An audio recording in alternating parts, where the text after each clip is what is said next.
Yeah, good afternoon, everyone. Can you hear me?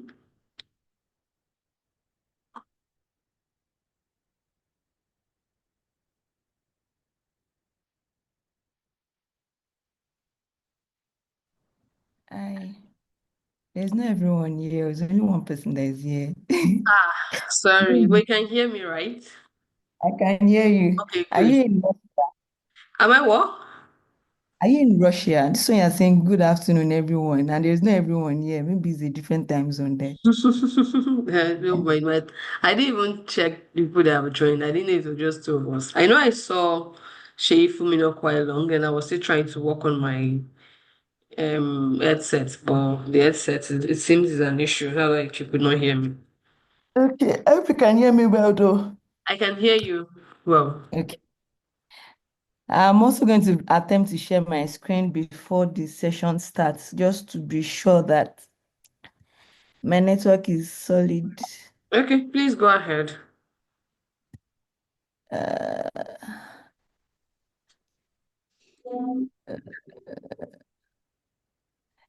Desktop.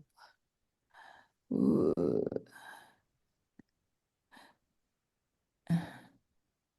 I don't know what is going to share now. Okay, I was share screen. That's the thing. I hardly use Zoom.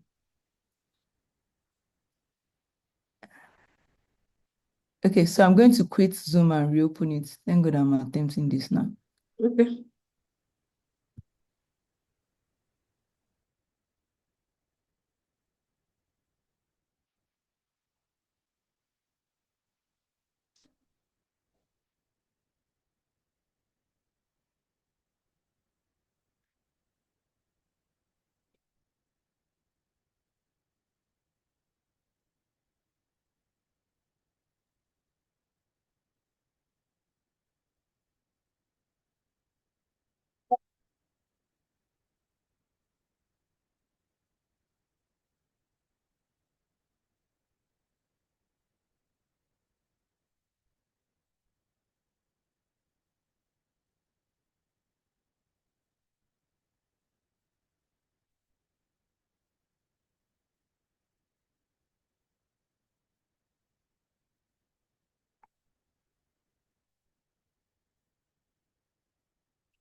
Do you hear me now?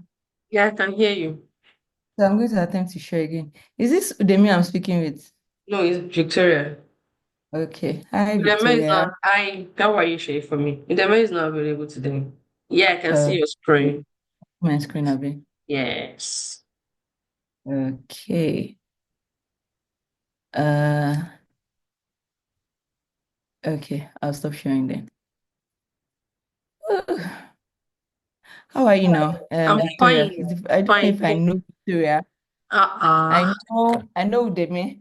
You know Victoria now.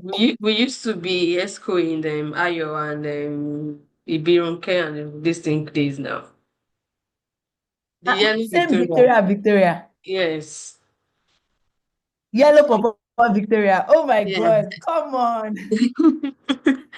Are you serious? Yeah. I didn't know. I thought you were a VP. Yes, I am. Okay. And you're anchoring this. I thought it was what was it called? Your director of programs. Abi, They are what's the not role? available today because of the time. And yeah, the time is Oh, not oh, convenient oh, for them. oh, Yeah. I could have actually, you know, adjusted the time, but I actually had to pause many things to make it at this time. So I didn't want to keep pausing. Mm. Thank you. We appreciate it. God bless you. It's a pleasure. A pleasure. Oh my God. I'm seeing what's it called? I'm seeing that people are doing the Lord's work in ANST, and Yeah, I love it. I love to yeah, see it. Yeah, I'm Well happy done. I'm part of what is happening. Yeah, this is the Well ANST of done. our dream, where we are empowering Abio. people. Yeah, this is what we had. This was our mission when ANST started Yeah, initially. Yeah, and we right. appreciate every one of Right. you that are supporting and making our time to make this happen. It Thank you reminds very me much. of, Yeah. thank you too. Reminds me of the very beginnings of ENST. Yes. When ENST is organizing tutorials, ENST is putting things out, ENST is always bubbling. Mm-hmm. So, you know, seeing this or getting a request for this made me feel like, we are getting back there. This Yes. is the ANST of our, you get. So I really, really love it. I really love it. I really love it. Anyways, I'm waiting for people, Abby. Yes, we have about four other people have joined. Welcome, guys. Okay. Good afternoon.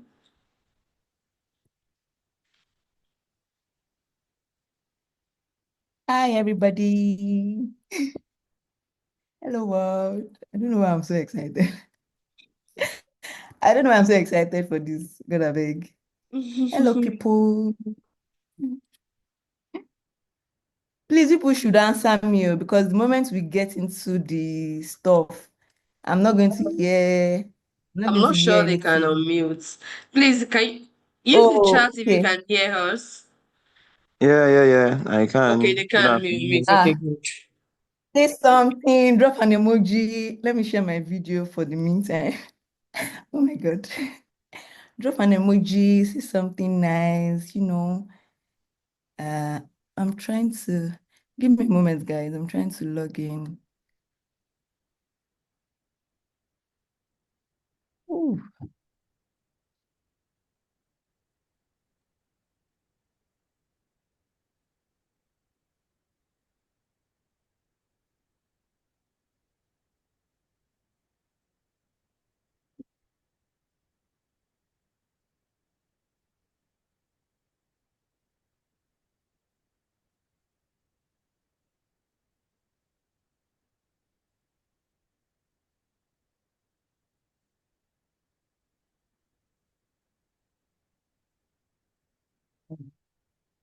that was successful. Thank God. I was trying to put some things together, but I guess I'll just make do with what we currently have. I'm trying to go back to the Zoom call. Okay, now I'm there. So I'm not really expecting a lot of people. I just want I just want it to be as interactive as possible. So guys, if you can hear me, if you can see me, say hello, drop an emoji, drop a reaction. Hi Sheila. Hello.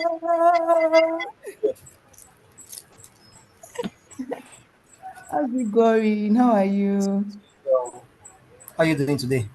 I'm doing well. Thank you for asking. How's it Nice going? to have you. Yeah.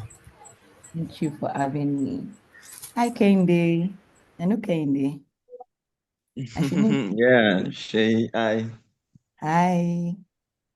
I should know if yeah, you actually. wow. Okay, so once it's 15 people, we are just going to get into it. Meanwhile, I think ANST ran me straight because what they told me was that I was going to have access to the people that was going to be enrolling for this training. And so I'm going to be able to share resources with them so as to prepare them Oh, into this into the training, because part of the things that I had initially said was that I wasn't trying to be basic. I was expecting people with brief knowledge in some of these things, not beginner like that. And so the idea around that was that, some people who had already taken, because I understand there was a TypeScript and Playwright course that was ongoing as well before this one. So some people who are already taking that can also join this just to learn TypeScript with Playwright. But it's looking like that's not the case, and that's fine. It just means that I'm going to have to readjust because I would also not want a situation where people are not really getting something out of the session. So I'm going to go very fundamental, but I'm going to stick with Playwright with TypeScript. If you have any other concerns, if you have any other questions that I'm unable to answer here, you can definitely reach out to me on my LinkedIn. You can reach out to me in my email. You can reach out to me on Instagram. You can reach out to me everywhere, and I'm going to, I'm going to cover up for that. I also plan to do this again. So maybe for areas that we are unable to cover today, we can jump on a call and then do it again. So that's the plan at the top of my head. But like I said, I hope that you people are able to get something out of this session. Also, bear in mind, I am not a guru. I recently picked Playwright up and I used it to work on a major project. I don't know if you've ever heard of Mattermost. It's like the enterprise of Slack.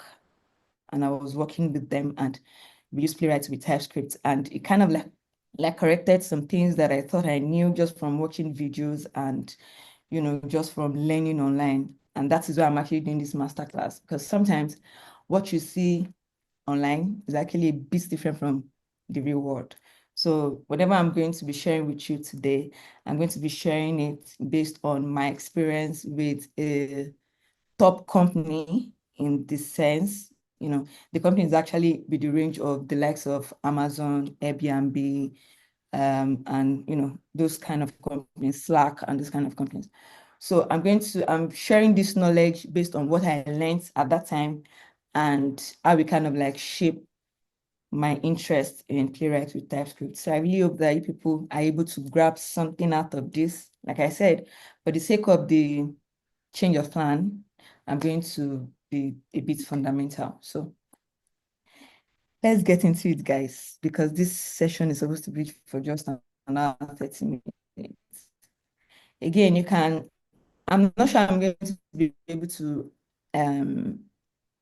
yes, you can have my contact. I'm going to drop my LinkedIn with you. But I'm not sure after this, I'm not sure I'm going to be able to relate to your questions in the what's it called? In the chats, because again, this is supposed to be hands-on, right? So is my network lagging? Thank God somebody's bringing it up. Please confirm if you can hear me well. Or is it Shikemi's network?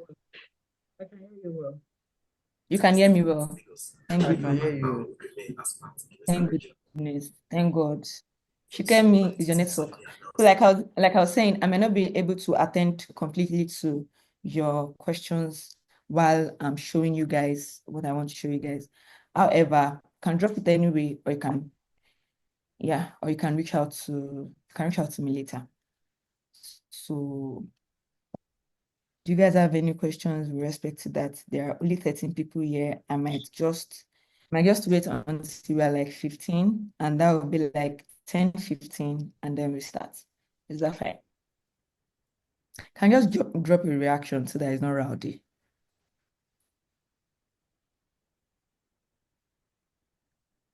Is that fine, you guys? So we start Yeah, by 10, 15. yeah, I think that's fine. All right. Thank you.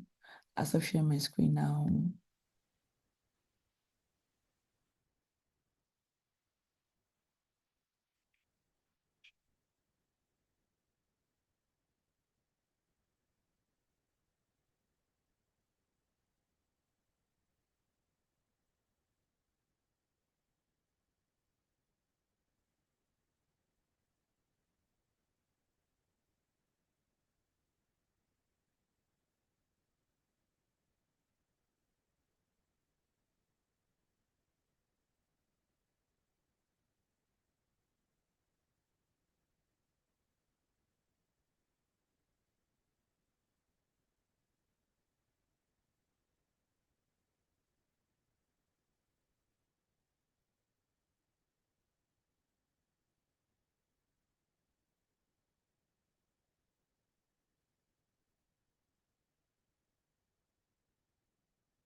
Recording in progress.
Okay, guys, it's time. Okay. Let's get to it. Ooh, Yeah. Good afternoon, everyone. good afternoon. Yes, so we'll Yeah. start now. It's 15 minutes past 4. So I think we have about 18 people joined. So I believe others will join us as we progress. So we have our trainer today, who is also a member of NST, one of our past experts too. So her name is, sorry, apologies. Name is Shefumi Dayojo. Okay, I'm here Dayojo. And then she is a software test engineer, and then she'll be taking us through test automation playwright using TypeScript. And if you joined earlier, you have heard her talking about our plan for today and how she's going to change her approach and the rest like that. So let's welcome Sheifumi. Yeah. So if you have any question as you speak, I don't know how you prefer for this to go, Sheifumi. Do you want them to ask you questions as you train, or they should just post the question on the chat and you take them all together at the end of your training? I think they can put the questions in the chat Okay. because I'm going to be hands-on, so I might not be able to respond Okay. simultaneously. Okay. So at the end of the session, we'll take all the questions together. Yeah. Yeah. Thank you. Thank you. Yeah, you have the floor. All righty. Thank you so much. So, guys, let's get to it. How many people are going to be hands-on with me today? Because you people, they said it's supposed to be hands-on. So you people are supposed to be hands-on. But it's like some of you are on the road and, and that's fine. But since it's recorded, I believe we would have the opportunity to go back to it. Okay, so I'm going to be sharing my little knowledge on Playwright with TypeScript. And first off, I'm going to let's go through pardon me, I want to close some tabs.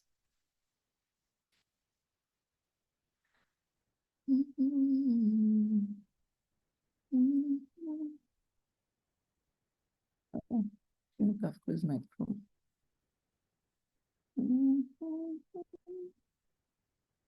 Okay.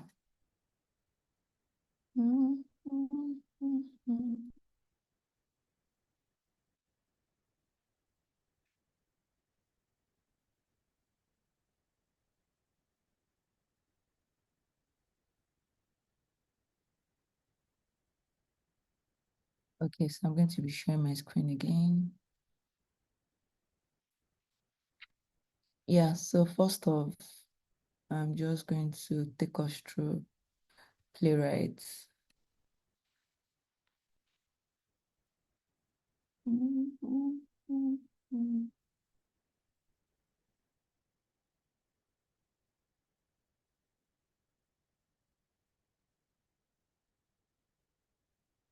Yeah, so here we are.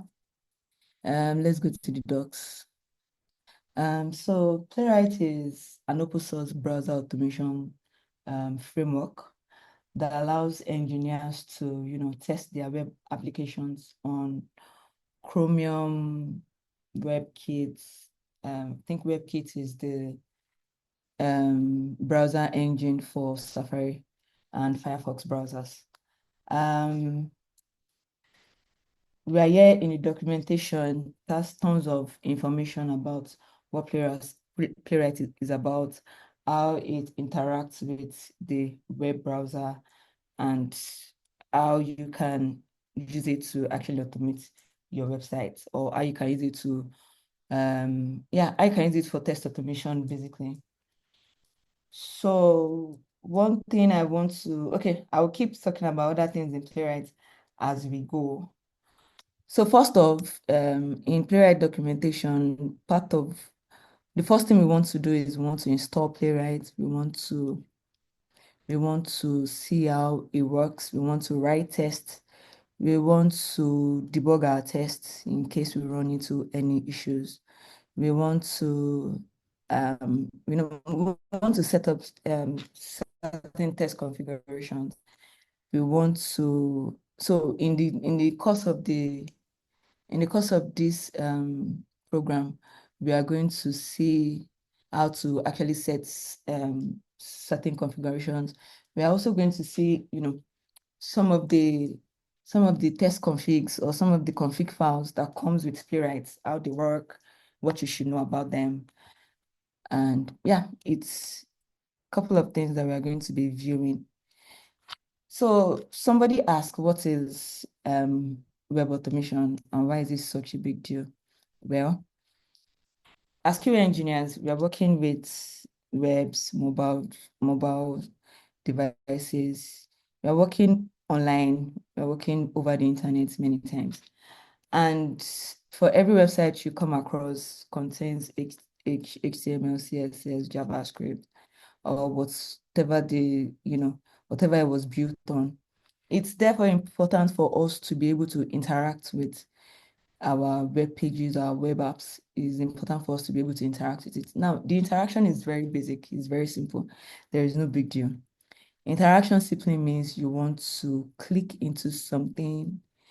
For instance, where I clicked here, this changed, you want to see a drop down, you want to close the drop down, you want to, just the basic interactions you do. Now, it's easy for somebody to go on the website just as you do on your day-to-day work experience. You go on your maybe staging app and you're testing, you're interacting with the system. It's the same way. What is only different now is that a machine, or will I say, a machine or a tool is the one doing the interaction. Now, as much as possible, as part of our test cases, we want to ensure that the tool that is doing the interaction is able to actually interact with it the way we want it to interact with it. And that's where test cases comes in place. The fact that writing test automation does not shut out the place of test cases. Even though I'm not going to be showing that here, but as we go, you would see the need for actually having structured test cases to direct you as to how you do your test automation or your web automation. So again, as part of that interaction, for example, for everything we do here, for everything you see here, it's actually expressed as snippets, as code, as HTMLs, as CSS, as JavaScript. It's actually expressed here. It's actually expressed on this other side. It's expressed in the DOM. I think that's what it's called. So it's actually expressed here, and so therefore you can see everything from your list of elements. Everything you see here are actually elements,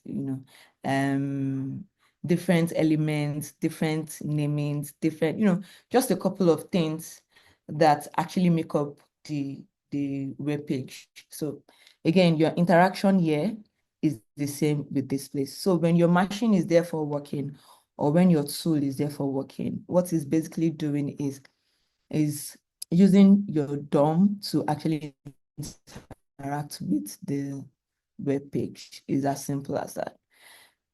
As opposed to you, a human being, you would readily nobody wants to be coming here to be clicking. In fact, I particularly find this very stressful to look at. So nobody wants to be coming here to be clicking and all that stuff. You just want to see this one that is more visually appealing, and you want to do the things you want to do it. So again, that's what test automation basically is about. It's just interacting with your web page like you would normally do. So I'm going to close this. But then why Playwright? What's the big deal with Playwright? Well, it's a lot of things with Playwright. And as we go, you would see why it's actually a lot of things with Playwright. With Playwright, you can run, many people have argued that it's actually not that much of a big deal, or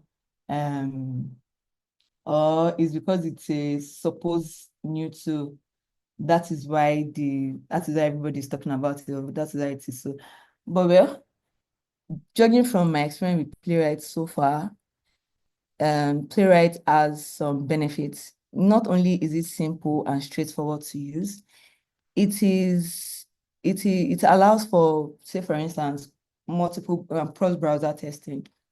Previously, I've not really explored cross-browser testing with Selenium. I've done that maybe a very long time ago.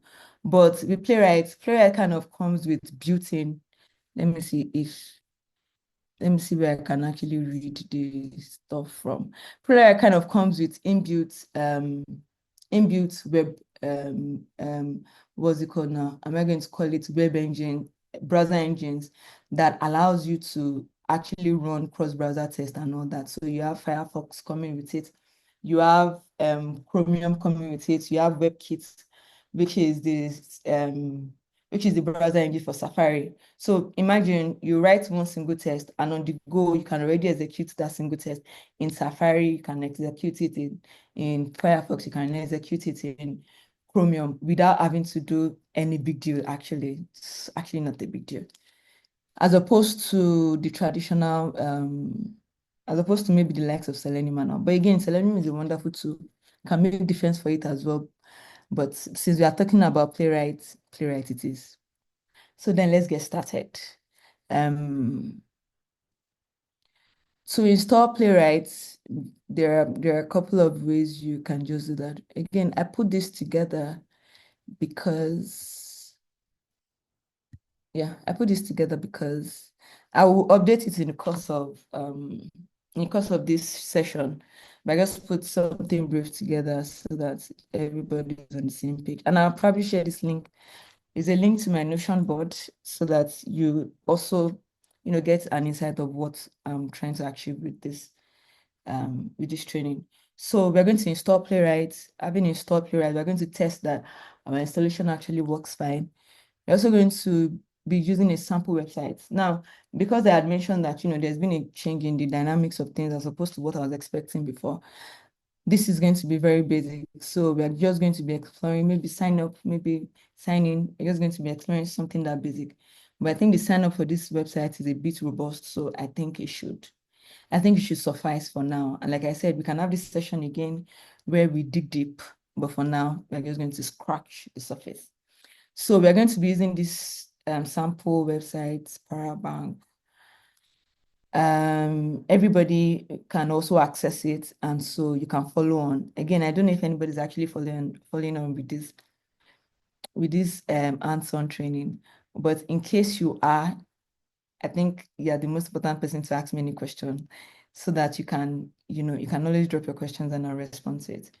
And after that, I did put some code snippets, so just so that I don't take much of your time, and just so that this can go faster and we are able to also cover some other things. That said, I'm going to open I'm going to open VS Code. So here's my, can I minimize this? I think I should be able to. All right.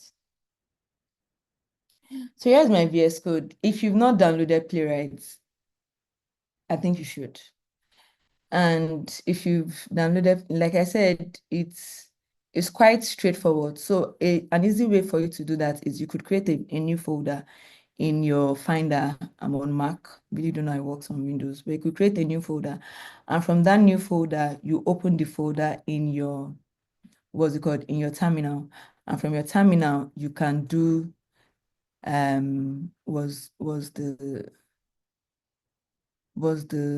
okay. From your terminal, you can start the Playwright installation. So you can just do what's the word now? I want to show from the beginning. Okay, you can just do npm init Playwright. npm init Playwright will work. npm init Playwright at latest would also work. You'll be downloading the latest version of Playwright. And so I think you should set everything to true. This should be all this should be true. And then as you do, Playwright is going to create a package.json file, and this is what it's going to look like. We're also going to check that, and then it's going to install some npm packages and install some things. It's going to install Chromium browser. It's going to install Firefox. Going to install the other browsers that come with it, and voila, you're ready to go. And to run the test, we just say npx playwright test. So if you've done this step, you can now open this folder in your VS Code. Again, I've already done this. I've done this already. If you're successfully able to download Playwright, to install Playwright, this is what your VS Code should look like. So you have, okay, again, I added, what's it called now? There is a place it asked if I wanted GitHub Actions workflow. Yeah, so I added GitHub Actions workflow, and that's why you have this. Like I said, Playwright comes with some node modules. Come with the node modules, also come with the test class. In a test folder. In the test folder, you have a sample test. We'll come back to this later. And as part of your sample test, Playwright also come with your package.json. Like I said, in the terminal I showed earlier, you can readily see this. Now, one very folder that everyone should be familiar with is your playwright config.ts. We could configure anything here. Could have our project run in Chromium, Firefox, or WebKit. If you don't want anyone, you could comment it out. You could add additional things here. You could set your Playwright to run in parallel mode. You could set it to true or false. You could modify some things here, and over time, you could also add some things here. For instance, you see this .env file is in the event where you're trying to set a separate environment, maybe for your user test data. You can also call it into this config file, and you'll be able to access it. You'll be able to call it in the other areas of your test. So as we go, we would see also here you can set the different viewports. Viewports in the sense of, what's it called now? Yeah, viewports, like how you want the screen size. Yeah, basically, I want the screen size to be whether mobile view, different views. You could also set it here in Playwright. You could, yeah, different things you could do in this Playwright.config file, but we would get to it. Hopefully, we get to it today. So now, let's get to the business of the day. The business of the day, this is a sample, what's it called? A sample test that comes with, allow me ship this out. This is a sample, a sample test that comes readily installed with Playwright. And, this just gives like an idea of what we are trying to achieve, just to get a sense of what's going on. Now, let me just simply explain this. What part of what you see here is the Mocha, I don't know if it's called Mocha framework now. but it's used to write functions in, say, Java. We also use Mocha in JavaScript code is used to kind of like group your tests properly. It's used to group your test into, let's say more readable forms so that anyone who's coming to your code can readily understand what you're trying to achieve. So as part of it, again, this is very simple.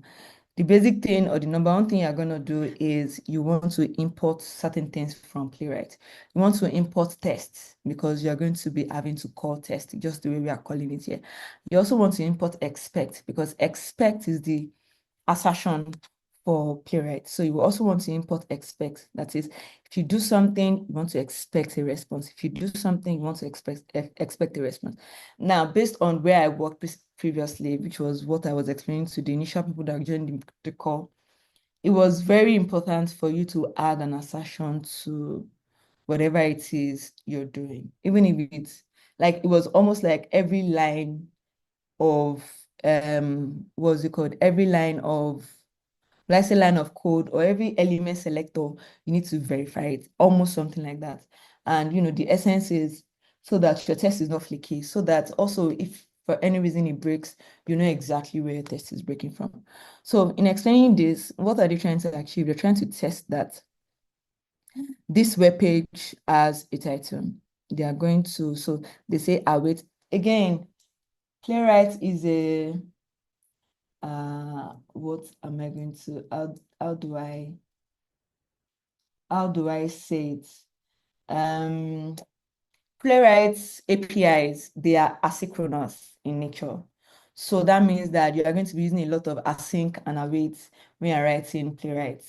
So it's a pattern that you have to get used to in locating your web elements and writing your page objects. So there will always be await, there will always be async. So we are trying to await. So this is the async, for example. Again, it's a very the APIs are majorly asynchronous. So you always have to write the async function and await. So what they are trying to do is say page dot, again, for Playwright, the way we are for, what am I going to use as an example? But basically what this is just trying to say is that you're telling the page to go to this web URL and you're expecting that once it gets to this web URL, you're expecting that this web URL has this title Playwright. And the same way, you're clicking the get started link, almost the same thing. And you're locating the get started button. Having located the get started button, you're now clicking. So after clicking, you now want to check that when you click the installation, the name or the title installation, the heading, sorry, there's an heading tag, the heading installation that has the name installation is visible. Now, is visible has to be one of the most useful assertions in Playwright because one thing it helps you to do is it's kind of going to ensure that the locator is actually visible in your DOM file. It's going to also wait. Playwright is automatically going to wait to see that it is actually visible in your DOM file. So you necessarily don't have to be waiting because you know that when you add too many waits to your code, there is a way it makes your entire run process slow. So you necessarily don't have to wait in that sense. Is somebody saying something? So you necessarily don't have to wait in that sense. Playwright is really going to wait to ensure that the element is visible before it throws an error, before it throws a response. So we've explored the example.ts. We are now going to create our own. So now, like I said, we are going to create a new file. And like we've seen in the example.ts, we are going to start with, what should we call it? Okay, let's even check that our connection. You're not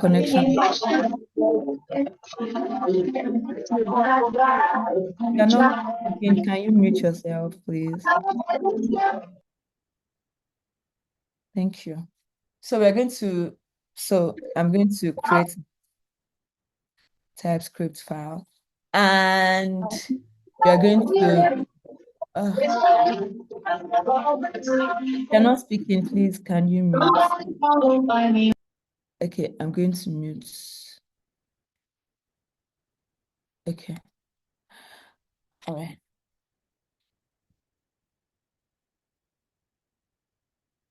Okay. So what's the first thing we want to do? Again, this is just a basic test. I want to check that my Playwright is properly installed and that I can basically go to a website and see the website open. So I'm going to import. So like I said, it's important for us to have our imports. I'm going to import tests, import tests, and expect. And I'm also going to, I'm importing it from, I don't know why this is not automatic. This is what I'm trying to do here. So I'm just going to copy this. Yep. Yeah, because it's important for this to be there. So because at the end of the day, we're going to be using this import. So the next thing I want to do is I want to, like I said, I just want to test. So we have used the test import. I want to test that I'm able to open the home page. And like we have agreed, Playwright, what's it called? Playwright APIs are synchronous in nature. So we are writing our sync function to, so let's do the functions line. So I already have, I created a function to, just test that home page is going to open. I just want to see home page open. I'm going to have it page dot. This should bring the options. Page dot go to, yeah. So where is it we want to go to? The one thing I like to do is I like to have my templates. So I just have my templates down and I put the values later. So for example, this is basically what I mean by templates.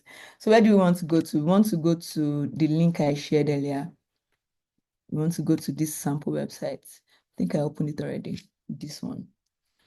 So let me go back to the home page.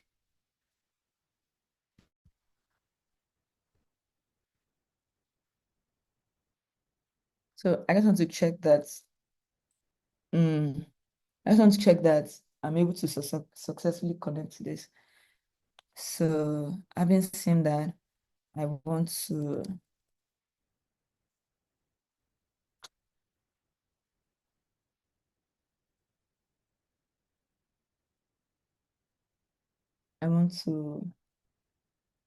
expect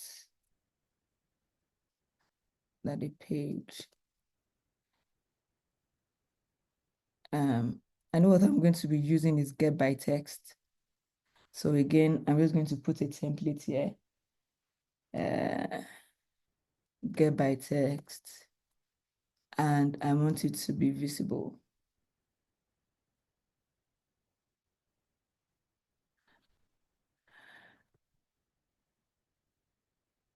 Where is to be visible? Yeah, I want it to be visible, and boom. So I'm going to put my value here, but basically, like I said, I want to check that this text is actually, this text is actually visible.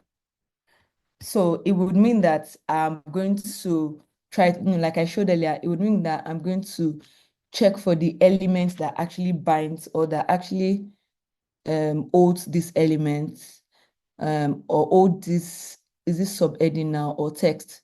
I'm going to have to check it. But then we are inside Playwright, and I just want to show you that Playwright kind of like has everything you need. Because previously, you know that there are different element locators, the likes of Ranorex, the likes of can't remember, but I know there used to be Ranorex that was very popular. And you could use those to select your element. And you could also just write your CSS selector or expert by yourself, but not to take much of your time. I'm going to just show something in Playwright. So as part of my installation, I already have this Playwright test for VS Code. And one thing this does for you is when you go to the test, you have this thing in Playwright that allows you to almost something like record and play. But again, as we continue to go, I know it's sounding very simple right now, but as we continue to go, it's going to get complex because we are not going to always do this. As a matter of fact, our test file will always not look like this. But for the sake of this class, let's pick one of this option. I want to pick um I want to pick a locator. I'm not trying to record. I just want to pick a locator. Now, the moment you click pick a locator, a modal is going to open up. So this modal has opened up. I'm just going to put the link, our browser link. I'm going to put it here. I'm going this route because, like I said, I don't want to take time. Yeah, so we are here, and what I want to get is I want to get this. I want to verify that this experience difference is actually visible. So I'm going to click it, and once I click it, it should already come here. So you can see it here. This is the locator I'm trying to get. So a basic thing you can do is you can just copy it. Of course, there are tons of ways for you to pick a locator, but due to time constraints, we are just going to make do with this. So we said that we want to verify that this text is actually visible on the page. Again, this test is just to even check that Playwright is properly, what's it called, properly installed and the setup is correct. So the moment you do this, then I do save, make sure you save your work. As soon as I do save, you see that something already pops here. From here, you can run your test. And you can also run your test from the terminal. I'm not sure we changed again, let me go back to our config file.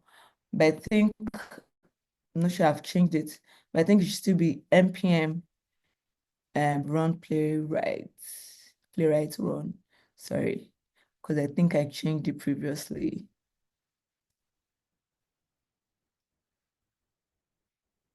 Yeah. So let's go back. So you can either run your test from here, or you can choose to run your test clicking this button here. Again, we just want to check that things are properly installed.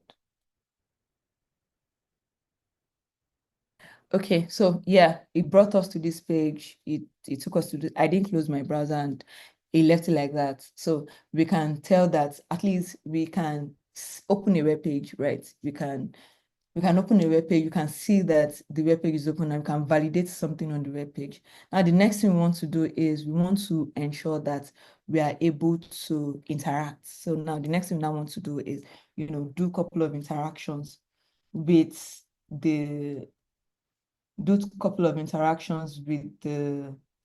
what's it called, with the web page, and just get a sense of how it actually works. I'm going to close this and I'm going to go back here.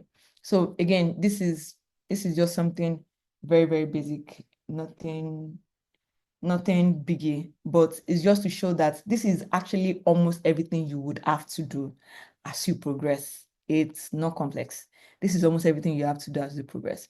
Now, I want to speak more into this now the reason why using this is it a tool now? I'm not sure it's a plugin. I think it's an extension. The reason why it makes sense, when before the advent of let's say before the advent, but one of the basic things or one of the helpful things that came into software testing at a point in time was how you could easily record the web page and you just have all the web elements in that web page. You have it raw and you can interact with that web page and you can make just very little modifications with it.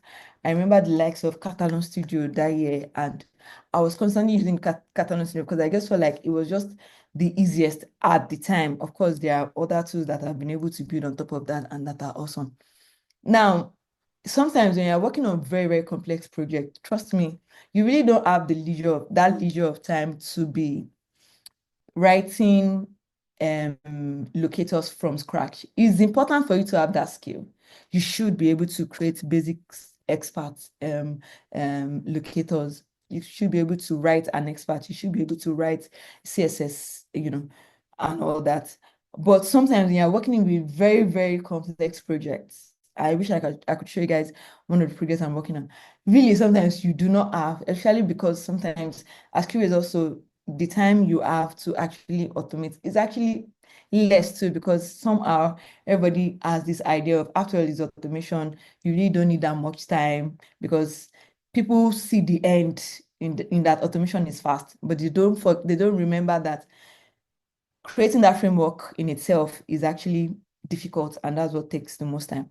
And that's where these tools come into play. You're able to quickly record, because as it is now, this entire, say you want to test the register feature, for example, and you want to test, okay, let's say register feature. Okay, see this register feature now, for instance, has like how many fields?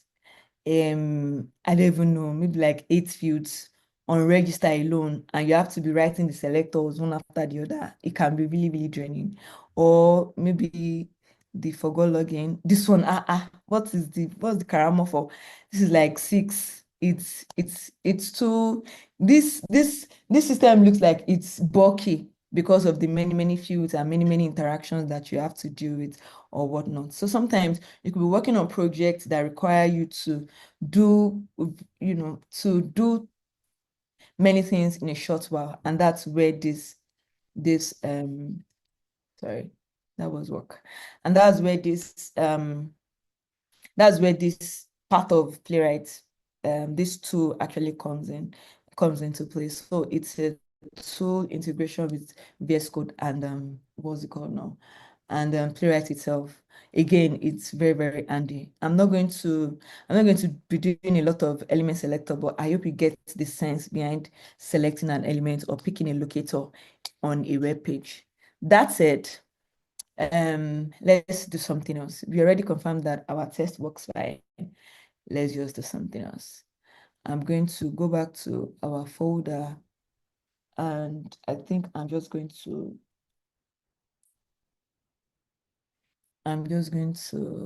what's it called?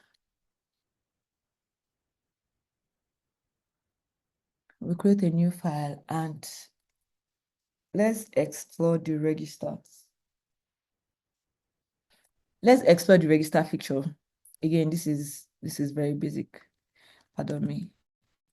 Let's explore the register feature, register.spec.cs. So again, first thing first, we bring in our import file, bring in our imports. And like I said, we are going to be testing the register feature, right? So let's just do test.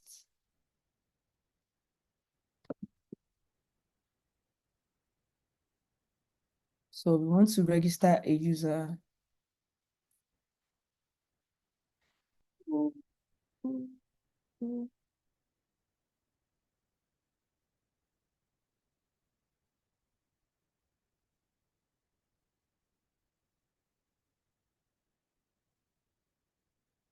Mm,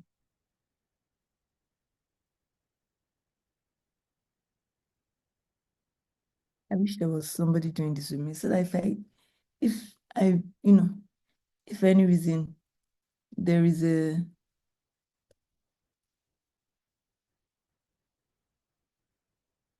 what am I doing? Sorry. Oh my God. The arrow function should be after Yeah, the bracket sorry. Right. Oh with the my curly God. braces as well. That sounds like Toby. Sorry, who is that? Sorry, please, who is that? If you are not responding to me, who is that person? Please respond.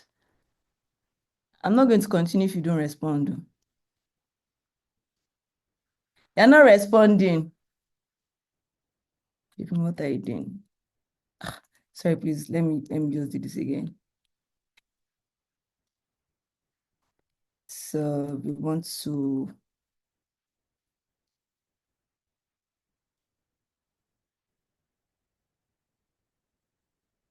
register a user and we want to call the async function.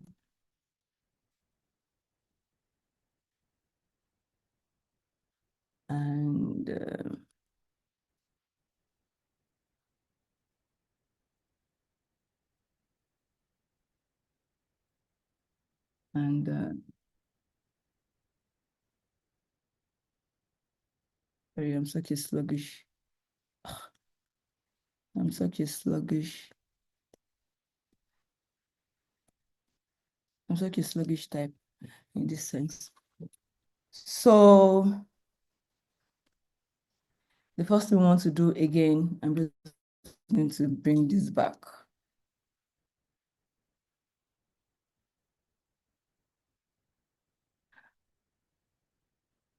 I'm just going to bring this back.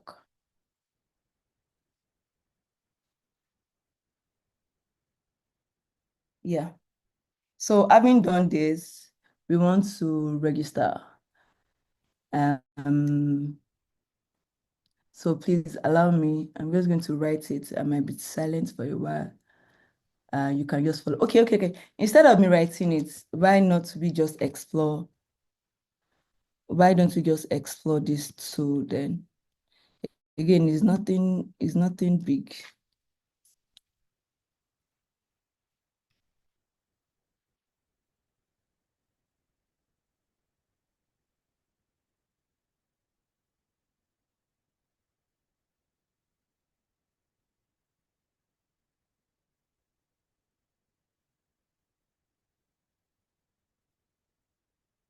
So we can have our input here. No. I already made a mistake. Can have our input here. Can add last name. Can add address. And I'm just going to stop here. Again, I already made a list of this. I already made a list of this code, but I just want to show you that as we are doing this recording, it should be saving here. Yeah, you can see it's already saving here. And it created a different file for it, but I want to stick to this one. So in this, I think I already, yeah. So I'm going to bring this code snippet here for a bit. Again, this code snippet is supposed to have all the locators and all. And I'm going to share this link with you guys in case there's anybody that is actually following. So I'm going to get this because basically what we are doing is we are just interacting with the many elements on the page, the first name field, the address, the phone number, password, and all that stuff. That is basically what we're doing. So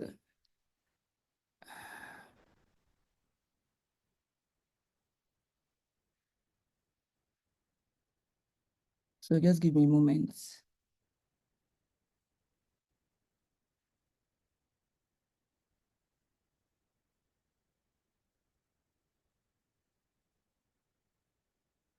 Okay.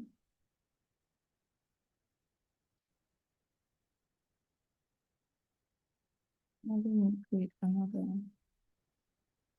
I'm going to adjust this as I go on, so just bear with me. Let me put this back to on page because it's still the on page. Or let me just write the code and just explain it all together.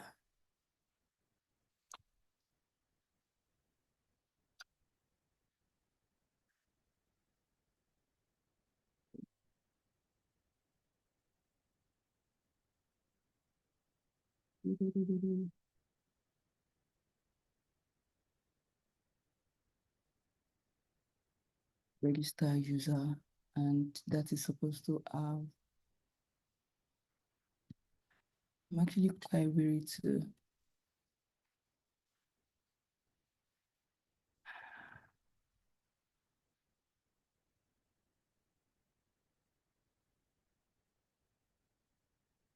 Okay, I'm going to have to remove this because this is already here. This is already doing the same thing here.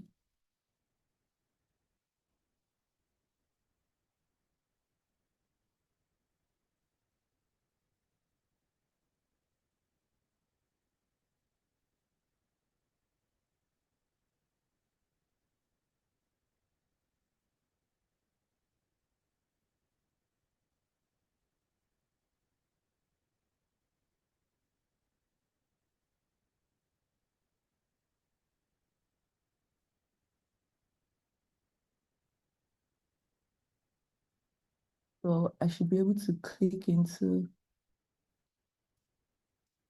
Okay, so let me run this. This should fail because I should actually be able to click into the register file. I should actually be able to click into register first. Where is this? No, this shouldn't be here.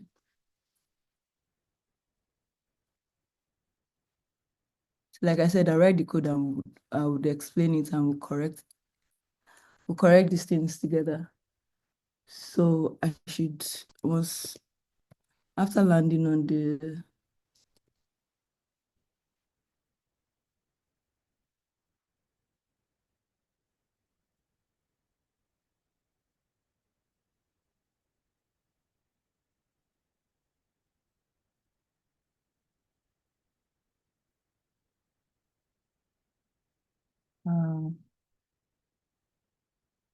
sorry guys, I need to get this locator.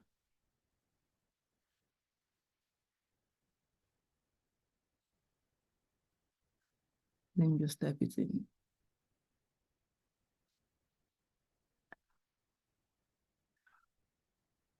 I want to get the link.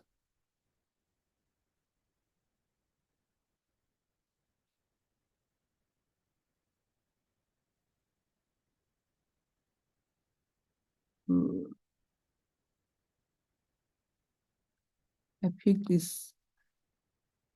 this, what's it called, locators before now. So I'm just typing them.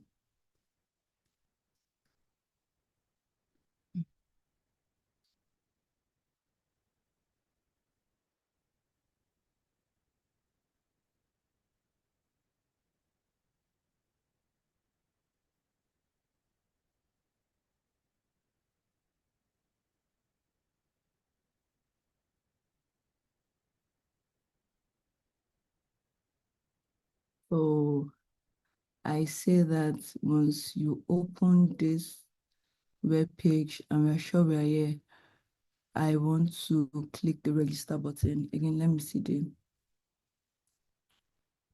let me go back.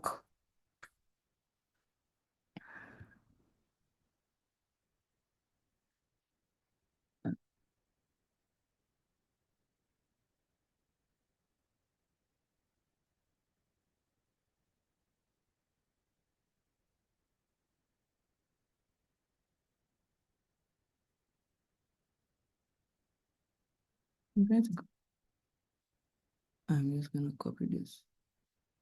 No, I don't need this.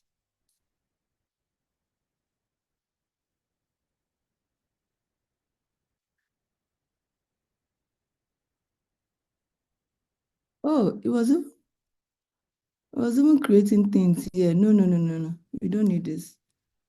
And guys, this could be a bit confusing, but trust me, I'm going to explain this as we go by. I don't know how this got here. We don't need this. Yeah, we do not need this. Okay. Okay. And then I want to click on register.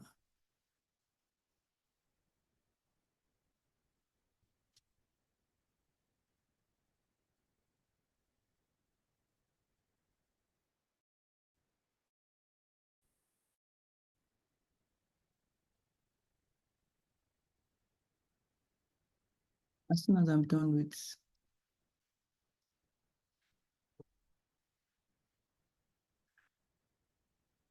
okay, and then I want to click on register.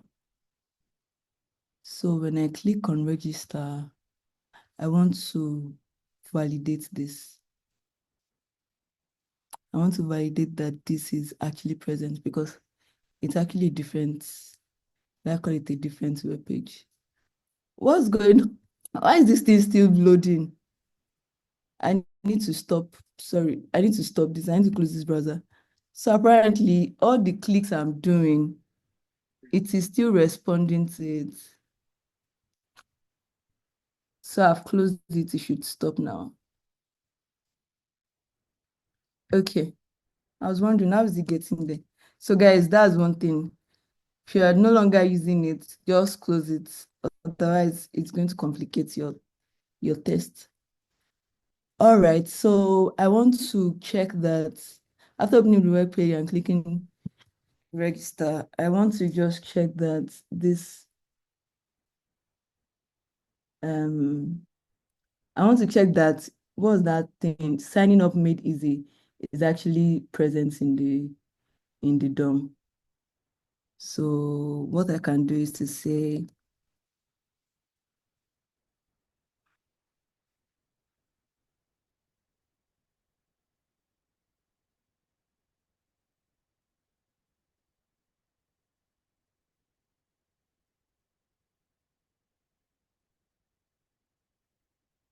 option, okay, let me still pick it. Let me still pick it.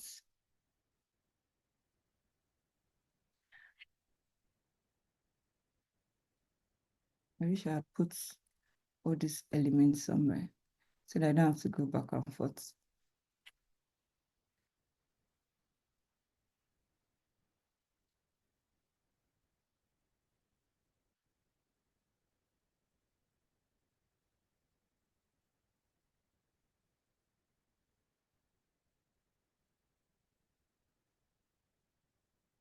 So this is what I want to pick. I'm sure something has registered. Okay, nothing has registered. So this is what I want to pick. Get by row. This is what I want to pick.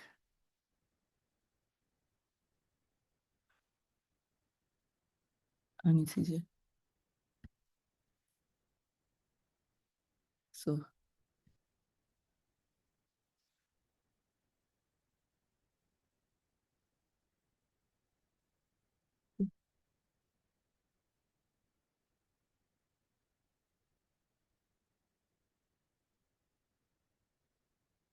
I'm going to need to write a bit of const function here. Let's call it let's call it register page title. I'll explain why I'm going this route as we proceed. Let me put a space to make this more readable. And we're going to expect that register page title is visible.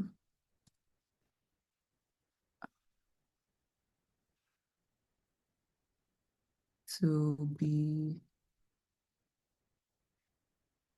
visible.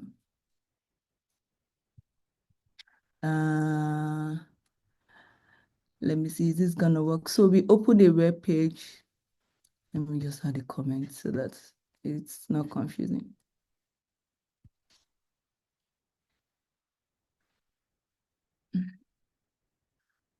What's the name? We open Parabank. And after opening Parabank, we are trying to click.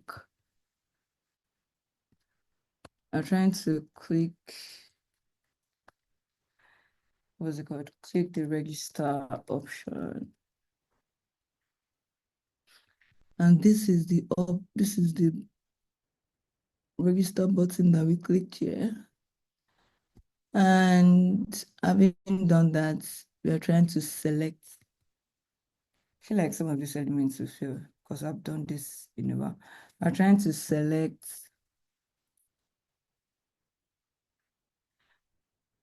No, I'm trying to enter user fields. So these are supposed to be the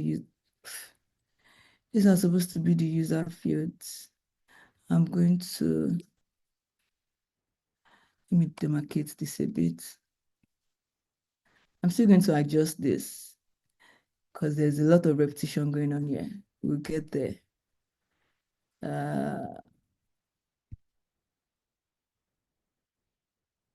So because I'm using the fill, or because, is it because I'm using it?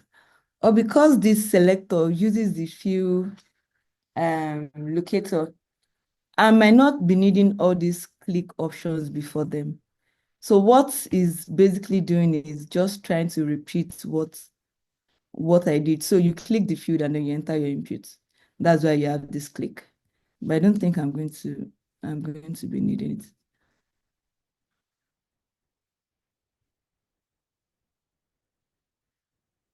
Oh my goodness, what is missing here?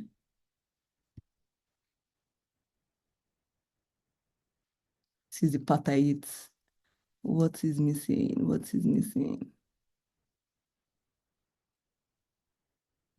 So we close this here. We open this here.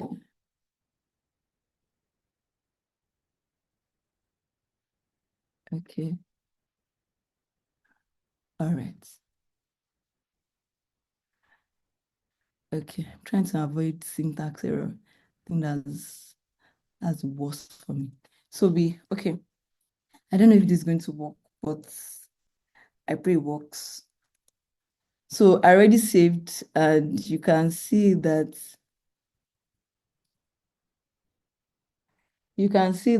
the arrow buttons are already showing. This time around, I'm just going to use MPX Playwright test. This should fail because I'm not sure of this element selectors, but first thing first, I want to make sure that I navigate out of home page and that I'm really inside register. But this would also fail because this test is already closed here. This test is already done here, and it is this test that opens the web page. So a quick workaround is going to be to cover these two tests, these two await, and put it here. But I'm not going to do that because assuming we are going to be having more tests on in this file, are we going to then be having to copy, are we going to be having to copy this open power bank function every time, copy it, copy and paste, copy and paste. So I think what I'm just going to do in that sense is just write it before each year. Yeah, I'm just going to write it before each year. So what this before each would do is before any of this or before any test is going to, open the web page, ensure it is visible, and then run this test. So Did we get the button? Okay, we got the button. And we have some user fields. Okay, let's just see. If it fails, we find out why it failed. NPX.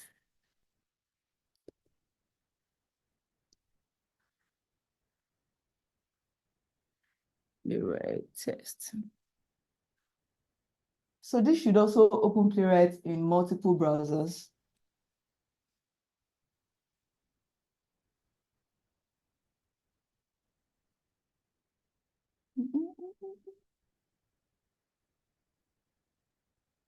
Okay, so it's running. So it's trying to run it in Firefox and Chrome and WebKit. Sorry, let me attend to this for a bit.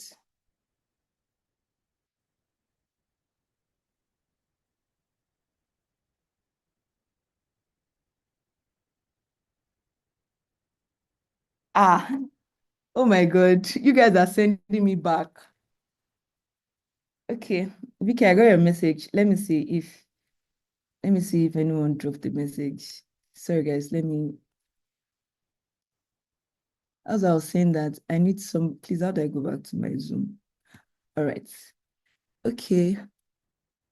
Okay, selector of crop path. Yeah. Can you show us how to integrate the extension with VS Code? You guys, okay, guys, you know what's going to happen? Let me show you. Okay, our test failed. Let's find out why it failed. Let's conclude on this.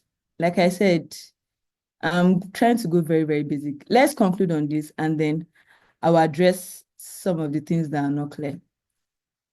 Let me go back to VS Code. I'm definitely going to address some of the things that are not clear. So why did it fail? Okay.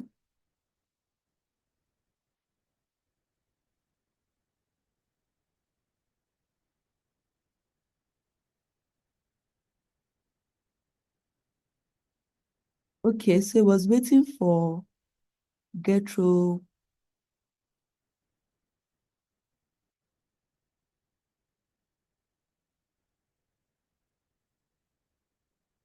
Await page dot get by row. Oh, I think I might have made a mistake here. So it didn't see this element basically. So to be sure, let me go back and pick the element again. Because I think I wrote that out. I didn't pick it. So this is the element I'm trying to use. Yeah.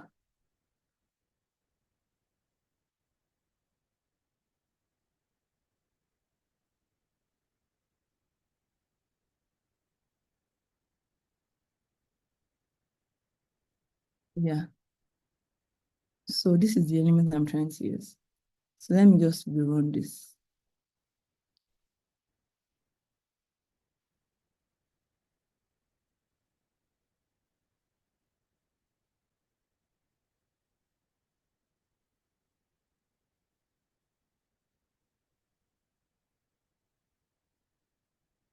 Also, I'm going to remove this thing from showing headless mode. Okay. That works now. Sorry. I don't know if you guys saw that, but the test should have passed when, what field again? It did run. I can see, welcome Sheila, your account was created. Okay, let's investigate what field. Oh, okay, this line of code. Like I said, okay, this is what field. We'll get back to this later. Like I said, I already picked this element. I already picked this element before this call, and so that is why ideally if I comment this out, it wouldn't fail. The reason is because after you register, it's going to, when you register with the same details, it's going to say user already exists. So that is why this line failed. So he already said that, he already confirmed that the user was successfully able to look at it. Your account was successfully created. I'm sure if I run the test again, on commenting this, it's going to fail on this line. is going to fail on this line that says, it's going to fail on this line. Let me do that again. Because by now, since I'm using the same details, and I'm also going to show you guys how to actually put because this is what we are basically doing here. We are add coding all our details and all that. So we are going to create a separate file in Playwright where we will just call our, we'll call our, what's it called? We'll call our tests. We'll call our variables into that test, all the variables we've set, all the usernames we've set. And of course, we can have different usernames or different user details for this particular field, so that rather than it filling or rather than it returning this username already exists, it will always log in. So you can log in multiple people. You can log, this is supposed to fail. Okay, I already commented it out. Yeah, I already commented the one that's supposed to say welcome Sheila. I already commented it out. And what we have is this username already exists, and that is why it passed. If I uncomment this and I run it again, it's going to fail because it cannot welcome me again because I already signed in. Now, if you don't understand everything I've done up to this point, there's no point proceeding, and that's what I'm going to re-explain again. Because again, guys, this is just the very basic part of this whole thing. What I'm just trying to show you here is that with Playwright, your test can be very fast and you can multi-select as many fields, as many elements as possible as requested using the Playwright extension. Now I'm going to explain this Playwright extension because I think the comment is actually around this Playwright extension. Where is that comment? Yes. Can you show us how to integrate the extension with Playwright? Remember that when I started with the call, I had said that all things being equal, right, before we add this test, this is what your Playwright is supposed to look like. Like after you've installed Playwright and all, this is what it's supposed to look like. However, when you go to the Playwright extension, you can always search, it's not here, it is here. Yeah.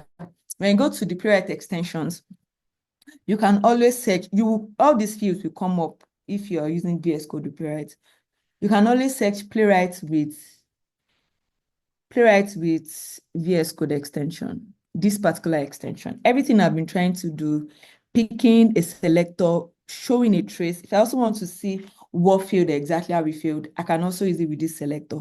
Picking locators, debugging, all those options that I've been trying to show you is actually with the help of this extension. So the extension, you basically just install it in your Playwright. I already installed mine. If I didn't install mine already, those things all those magic that was happening wouldn't have been, but I already installed mine, and that is why we have this. I've uninstalled it. So okay, now that I've uninstalled, it's actually still showing. I'm sure if I restart my VS Code, it's not going to show again, but please, I need it, so I'm going to install it again. So I already installed mine, it has installed. I already installed mine, and is the reason why you can see the browser, you can select the elements within Playwright itself. So you're not going out, you're not looking for external selectors, and you necessarily don't have to write the element selector from scratch. So many of these things you can readily do with this extension. It doesn't mean that you cannot adjust your selector. You can adjust your selector if all you want to pick is IDs or whatever the case is. You can adjust your selectors. You can create new tests and all that. But basically, the idea is such that you're not doing it from an external tool. It's still a tool within Playwright. So the plugin, the extension is actually this Playwright test for VS Code extension.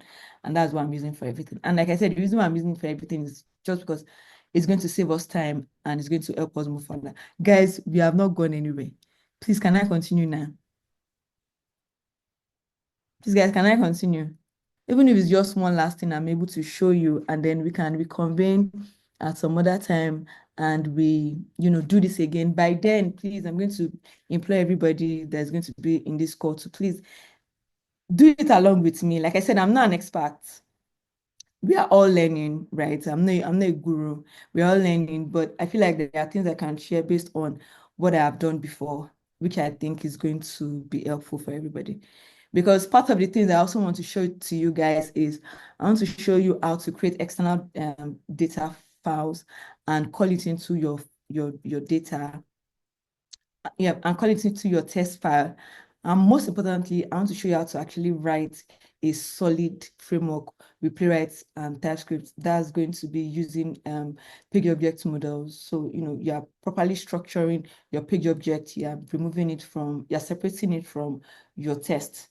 And I also want to show you how to do, what's it called now?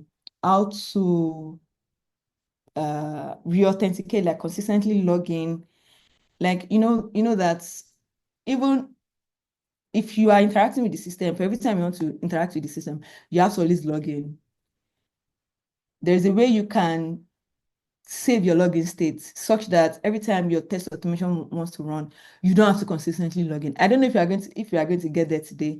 I don't know if you are going to get to the POM as well today, but these are just things I have at the top of my head to share with you guys. Like I said, the dynamics changed because I was expecting that it's a different group of people that are going to be joining the meeting. But since it's about everybody, it's very important I eat the basics, and it's very important that we understand what I've done so far. Please, guys, I'm going to take questions now. Do you understand what I've done so far up until this point? Again, let me just share this with you. Because like I said, I already put some of these snippets, let me just share this. Let me publish this and just share it. I'm going to update this as we go. So it shouldn't be.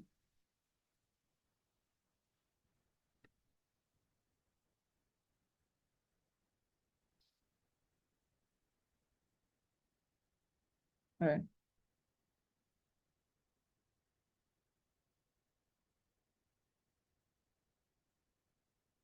I'm going to update this as we go, so it shouldn't really be.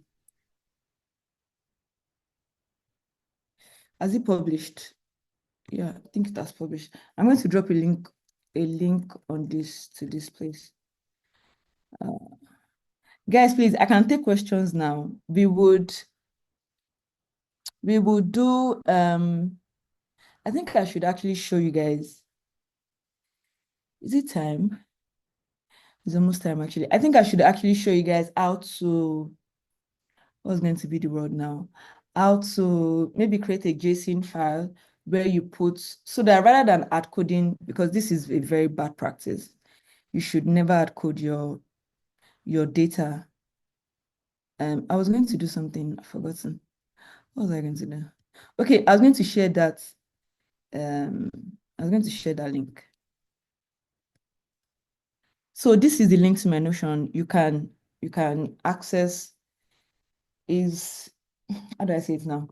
It's like the word of everything I've been saying so far. So you can easily access what I've been saying from here. And, just use the test website I used, the test website I used, what else? The code snippets, and I hope you've been following. So guys, let me quickly show how to, because like I said, it's a bad practice to add code your data like this. Instead of add coding, let's create a file where we put all of that data, and then we just call the file inside this register, what's it called? This register file. Can I proceed, guys? Are you people tired? Because we're actually on time already. Vicky, can I proceed? That's the last thing I'm going to show, and we can reconvene for the POM and for the what's it called? For the reauthentication. Please proceed. All right. So I'm going to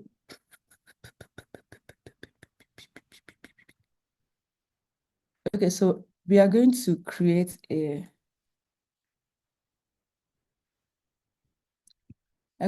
new file, but this file we're going to call it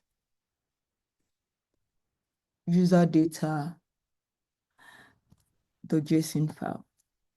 So what this file is basically going to help us achieve is, rather than us coding our stuff here, we can actually just put everything we want to say, everything we want to write here. We can actually just put it there. And guys, give me a moment. I'm going to also, we're going to put it there. I'm going to send you the data as well, the sample data, just the sample data, not MBD. So I think creating a JSON is pretty much simple. Let's do the templates. So this is the template, and yeah, as simple as that. And then for every other thing you want to add, you just put commas and commas and commas. So say for instance, one of the things we have on that table is the username. Our username is going to be, let's say Sheila1, for instance. And of course, this would also help you. With this, you can also add additional, like multiple, what's it called? Multiple sign-up data, multiple sign-up data, multiple sign-up data. And you can always call whoever you want to sign up or whatever environment you want to sign up with. You can always call it in. So again, like I said, I like to put my templates down and do every other thing from there. I think we also have the first name.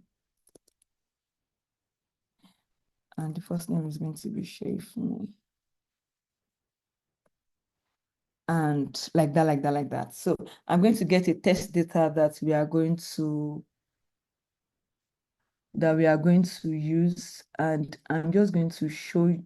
The next thing I'm going to show is how to actually call that test data inside our code.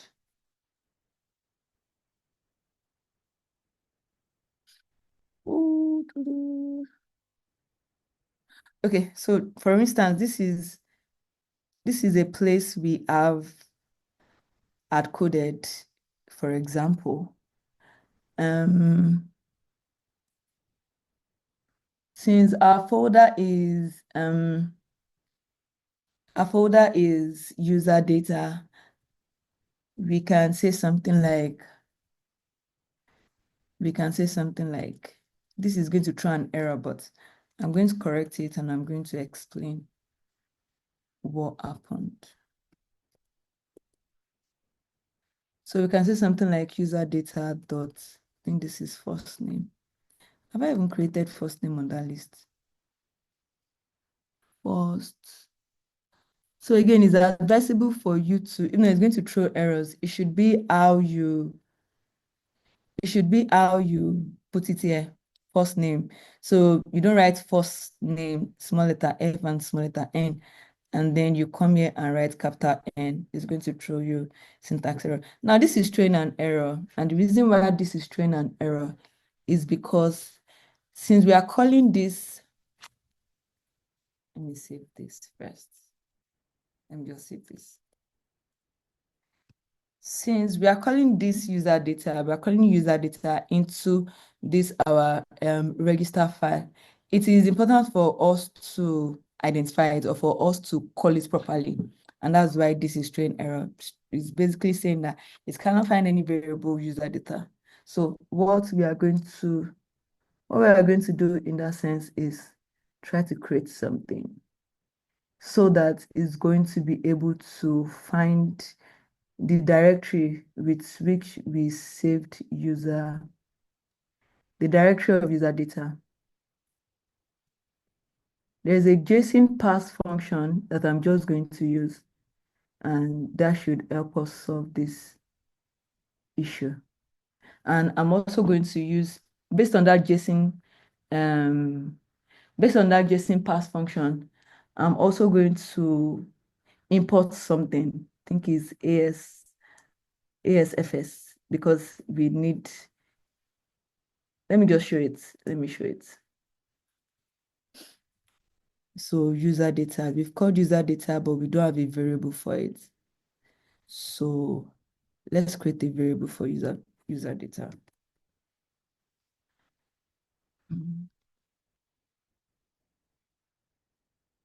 Is that how we spelled it? Okay, user data.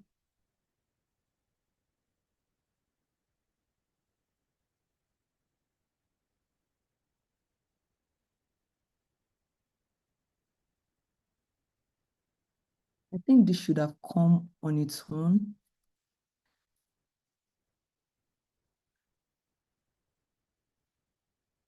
So guys, let me get this.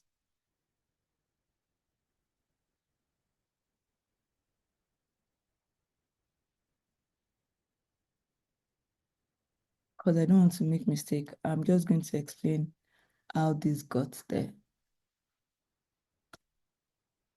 Yeah, so it's going to throw error for FS. What was it saying? Okay, cannot find FS. FS should be an import. And I'm just going to import.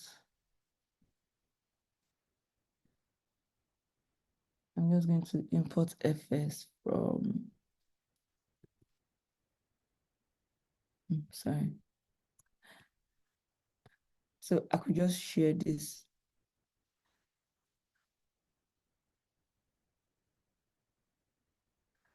Let me see. Okay. So what I did basically was I'm trying to not add code my first name. I'm trying to have this file, call this file, and input whatever I put in this file as the first name. And so in order for me to be able to do that, you need this line that just, and this import, what it does is to just set the user data variable into this JSON pass variable, and this JSON pass function, pardon me, and imports this FS such that you're going to be able to link your file properly. Another thing that is important for you to note here is you actually have to put your your user data location. Yeah, you have to put your directory, that is wherever you saved your user data is going to be what the directory is here. In my case, my user data is saved inside my test, which I think is the best place to put it. If you put it outside, it might be more challenging to call it. I don't know. But since it is inside my test, so it calls my test, and then from test it goes to user data.json. Yeah, but this ideally, I don't know. I think there's something up with my editor. But this should automatically just predict or give you these options. So yeah, so now having done this, it means that first name is going to be set to this first name. And let's save that and run the test again. I'm just going to do this. So let me get this.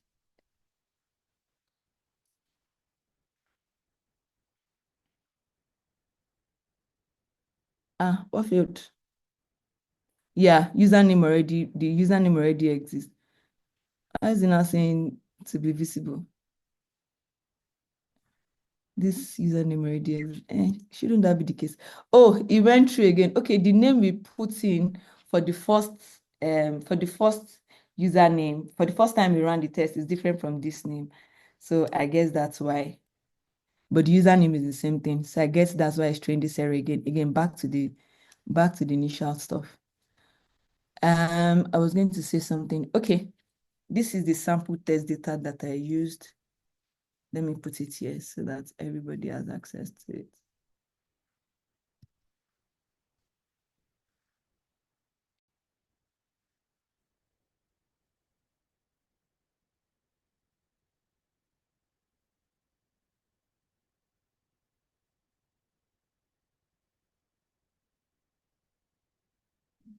I'm here now. Why am I requesting access? I will join that I'm doing now.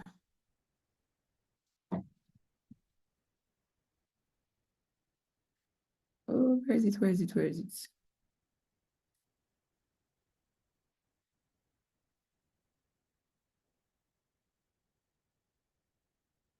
This should not be inside this now.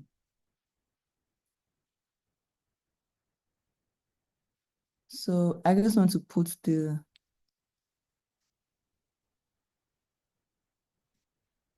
where is the code snippet for this guy?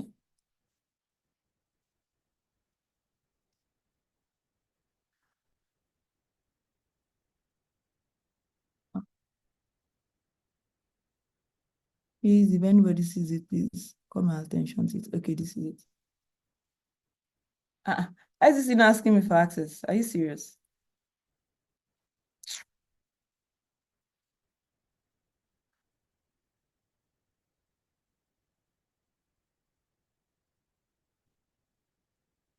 Okay, so we can also use this here. So we'll just put this test data here. Test user, yada.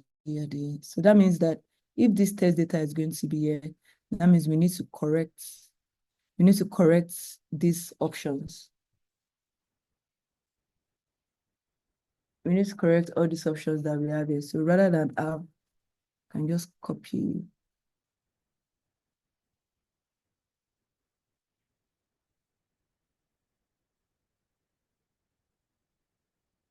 So in this case, this is going to be last name. I hope that's how it is written here. Yeah, last name. And then what next do we have? In this case, I'm going to put this to here. Okay, let me just copy and paste everything here. And then we edit it.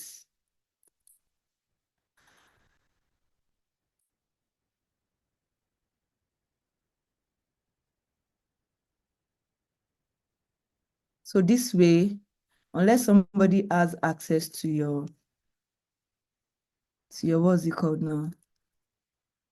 To your .json file, to your user data, they're not going to be able to. Another thing with this is you can also use this to do data-driven tests as well. So this is last name, and this one will be address, right? This one will be city. This one would be states. This one would be, no, I didn't say Siri. This one would be zip code. How is the zip code written there? I'm going to assume it's like this. This one would be phone number. I'm going to assume it's like this. This one should be SSN.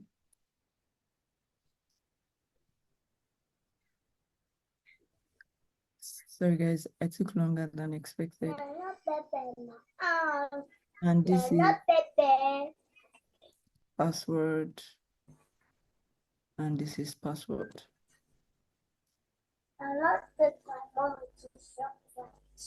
Sorry, baby boy. Okay. So with this now, rather than uploading our things, we have set, let me save this. We have set, the different variables that we created, and we have put it here. Again, if I run this test, it should, let me uncheck this. Please give me. Yeah. Please give me. So, I'm not step five. Thank you. It's enough. I'm not thinking.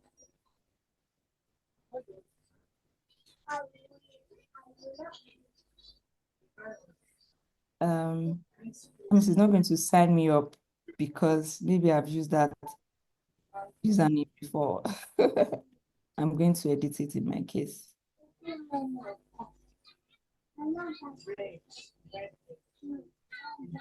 Or maybe somebody has used it. I'm going to save, and I'm going to I'm going to save and I'm going to try again.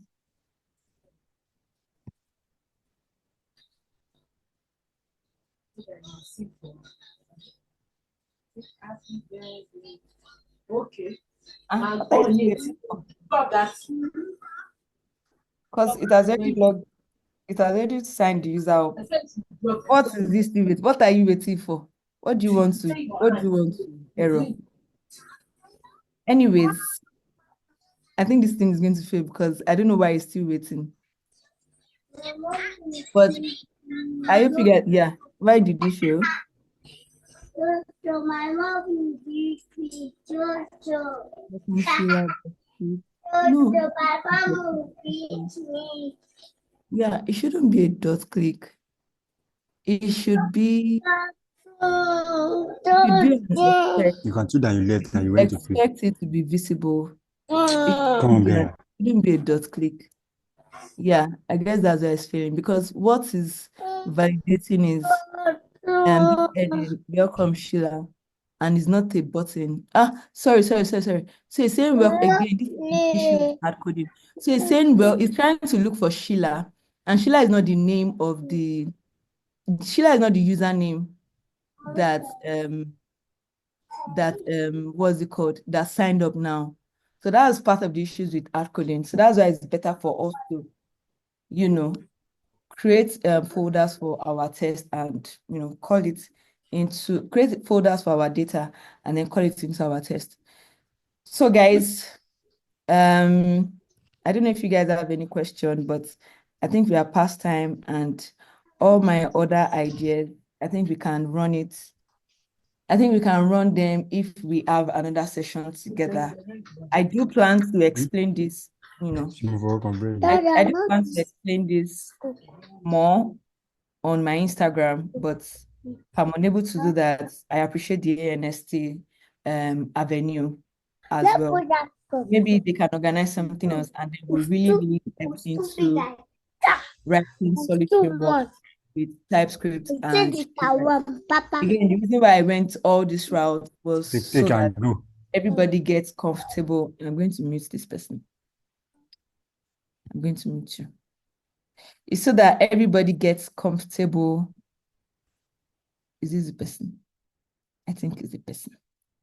So that everybody gets comfortable with Playwright, just the basic things that you can do. And like I said, those basic things are actually the fundamental things that you need to do to be able to interact with your web pages. So I'm going to put a stop to that here. I think we are past time. I'm going to put a stop to that here, and I'm just going to emphasize the fact that, this is the very, very basic. I'm not even sure I got to touch the experiment I did with the company I was talking about. I'm not sure I got to touch it, but this is very, very basic. But I also hope that, you're able to get one or two things from this. When we have another session, we are going to be able to dig deep. I'm going to show you how, companies like Amazon, because the company I was working for too, we had the opportunity to work with external QAs from some other top companies as well. And you just tell that the way they actually structure their tests is not just something you see regularly, like day to day on your YouTube. Do you understand? And I feel like if us as Nigerian QAs, if you can imbibe some of these frameworks into some of the things we do, I feel like it's a skill to have, it's just a fun to have. And if in your company you've not started doing test automation, I feel like it's a skill to have. You can just learn it just for, I think I read on LinkedIn, somebody said it's better to have a test automation skill or it's better to have a coding skill than not to have at all. Because it's better to have it and not need it than to need it and not have it. And I think that was something very solid. So again, this is the basics. I'm going to sync up with ANST guys and they can schedule something else for us. I don't take much of your time, but I hope you had a great time. If you have any questions, if you also have anything you think I should learn, I should know, please reach out to me. I'm still learning. I'm not an expert, like I said. I'm not a guru. I think I picked up Playwright maybe last year or last year. So it's not It's not like I've been doing it for years like that, but sometimes when you work on certain projects, it's kind of just like opens your mind to so many possibilities career-wise. And that's why I really wanted to share this. So, Vicky, over to you. I think Yeah, thank my you very much, Shay, for me. Thank you for your time. Thank you. Yeah, time stops. please, do you have any question? Have gone through the chat to see if we have questions, and I think you've already taken the first part that has to do if they can contact you via email or LinkedIn, and you've answered that. And then, okay, there's a question here. I don't know if you've seen it. At what point in software testing is automated needed? At the point where you realize you are constantly doing something, like you are manually doing something, that's the first entry point. The moment you realize that say for your website, for example, every time you have to sign up, you have to sign in. You see that sign in feature itself, just write an automation script for it. Because sometimes it gets complex when you don't introduce it early. You get what I'm saying? But when you introduce it early for repetitive task, and you are sure that no major thing is coming on that task anymore, you can just introduce it. And then at what other points? Yeah, that's like the entry points, actually. That's the entry points. For repetitive tasks, for tasks that also require monitoring. Yeah, there are also some areas of your software that require constant monitoring that you need to constantly check. And this is web automation. You can do also basic API automation. You can also use Playwright for API automations. You can do basic API automations just to, regularly check an endpoint to see the functionality and all that. So there are different points to which you can start test automation, but the entry point is for every repetitive task on your system is a call for test automation. Just write a basic script, just put it somewhere. And you can always, and one thing about some of these tools is there's I don't know if to say it's AI, but I think I've been corrected multiple times. There is not AI, but there are what's it called now? Is it code? Is it error? Yeah, error handling. So they are able to adjust your selectors over time and just avoid flaky tests, basically. So say your developer changes a web element locator and you did not know, for instance, that recording functionality I showed you is going to pick what is currently there. And with that, you can modify your test, you can update your test, whatnot. But the entry point is whatever it is you're doing in your system that seems repetitive, write a script for it. That's it. Yeah, thank you. Then I think the other one, I think you already saw that and addressed it. I'm not sure. Like, can you show us how to integrate the Yeah, I already extension? showed. Yeah, I think you already did. So, and I think that's the question. That's all we have on the chat. So, I want to say Yeah. thank you once Somebody's again. asking what my handle is on ANST. I'm just going to say hello on ANST group so you guys can see me there. All right. Thank you. Thank you. Thank you so Thank you much. very much, and God bless you. And I hope everybody comes back for the next one because, like I said, this is small. This is the basic. Yeah, we'll post the notice on the group once there's a date agreed on for the next class, and then yeah, we'll take it up from there. All right. Thank you. Thank you guys so much. Thank you, everyone, and that's the end of today's session. Bye, guys. Thank you so much. Thank you. Thank you.